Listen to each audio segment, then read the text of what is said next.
É um prazer estarmos aqui novamente no programa Ornelas Qualidade de Vida e Saúde. Nessa nova fase do programa, eu, Dr. Helder Machado, urologista que atua aqui na cidade de Niterói, no Hospital Santa Cruz e na Clínica Urocentro, vou apresentar para vocês alguns assuntos na área de medicina, nas diferentes especialidades médicas. Nós traremos aqui vários especialistas de renome que trarão as últimas novidades da medicina em diferentes áreas. Hoje nós apresentaremos aqui o Dr. Carlos Roberto, endocrinologista, que veio aqui nos falar sobre obesidade e diabetes. Essa sequência de especialistas diferentes será feita a cada semana com assuntos específicos de cada área. O Dr. Carlos Roberto é um renomado endocrinologista, atende os pacientes da Unimed em Niterói, é médico da Universidade Federal Fluminense, responsável pelo serviço de diabetes mellitus tipo 1 da Universidade Federal Fluminense, e veio-nos aqui nessa primeira fase falar de obesidade. Dr. Carlos Roberto, é um prazer tê-lo aqui no programa Momentos de Saúde, no Dr. Helder Machado, no programa do Ornelas Qualidade de Vida e Saúde. Nós sabemos que hoje a obesidade é um sério problema que acomete a população brasileira. E a gente fica em dúvida, às vezes, de saber quando estamos obesos, quais são os parâmetros que a gente pode usar para definir qual é a nossa obesidade.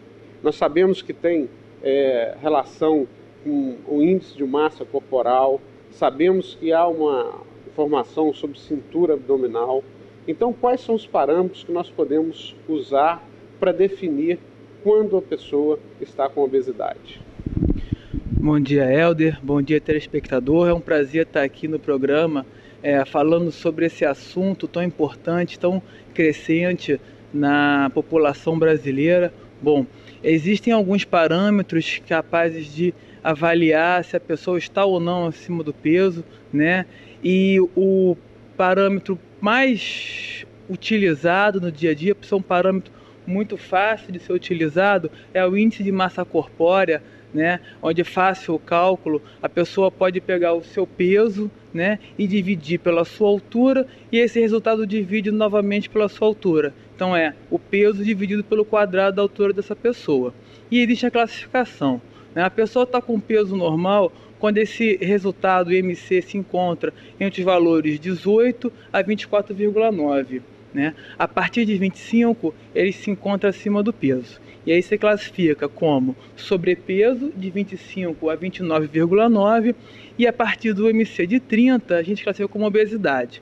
E aí se divide a obesidade em obesidade leve, né, ou grau 1, que vai de 30 a 34,9, uma obesidade moderada, né, que vai do IMC de 35 a 39,9, e a obesidade grave ou obesidade mórbida, que é o IMC a partir de 40.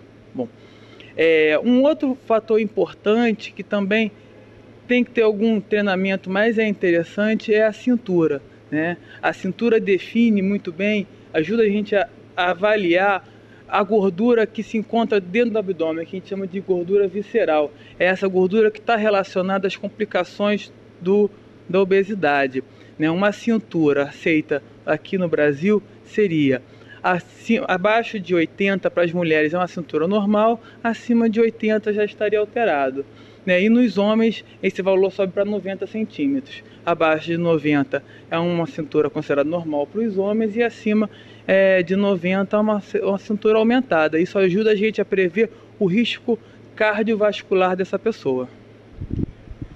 Nós sabemos, Carlos, que a cintura abdominal, além de servir para definir o parâmetro de obesidade, né, a gente sabe da relação da cintura abdominal com o aumento dos níveis de glicose, a hipertensão arterial e aumento dos triglicerídeos, está relacionado também à questão da disfunção erétil ou impotência sexual. Hoje nós sabemos que a artéria peniana ela tem de 1 a 2 milímetros. A artéria do coração, que é a artéria coronária, ela tem de 3 a 4 milímetros. A artéria carótida, que é a artéria que leva o sangue ao cérebro, tem de 5 a 7 milímetros. Então nós podemos até usar uma referência como marcador da cintura abdominal em homens, né, a questão do problema da disfunção sexual. E saber que o paciente, o homem, que apresenta um problema de disfunção sexual, um problema de impotência, hoje, daqui a alguns anos, daqui 4, 5 anos, ele poderá apresentar um problema de coração, um problema de infarto e até morrer por isso. E daqui 5, 7, 10 anos ele vai estar apresentando um acidente vascular cerebral. Então é importante que a partir do momento que você apresente um quadro de impotência, tenha obesidade, tenha nível de glicose elevado, né, nível de triglicerídeos, você passe a tomar cuidado com isso e procure um médico. É importante você fazer constantemente essa avaliação. Além desse problema, quais as outras patologias que a gente pode associar com a questão da obesidade? Bom, a obesidade, com o acúmulo da gordura visceral, né? Então você vai ter um aumento do risco que a gente chama cardiovascular, que é o risco de infarto e risco de angina, né? Aumenta o risco dos AVCs, né? Dos derrames que a gente chama, aumenta o risco da hipertensão arterial, aumenta a incidência de dislipidemia, se traduzindo principalmente através do aumento dos triglicerídeos e a redução do HDL, que é o colesterol, que leva a uma proteção cardiovascular, né? Leva também a alteração do metabolismo da glicose, e a gente teria, né, duas fases dessa alteração, que a gente chama hoje em dia de pré-diabetes e o diabetes propriamente dito. Hoje nós vemos na população geral uma preocupação muito grande com a questão de obesidade, né? E como esse é um programa de qualidade de vida e saúde, a gente se preocupa também com a questão da prevenção da obesidade. E a gente quer saber e fica questionando, né, qual o momento que deve-se começar a pensar em tratar a obesidade. Se esse tratamento deve ser feito desde a infância, né? A gente vê que hoje as crianças frequentam muito McDonald's, essa questão de comida com muita gordura, muito batatinha frita, a ingesta de colesterol, de substâncias de colesterol já começa na infância, e a gente vê muita criança obesa hoje em dia.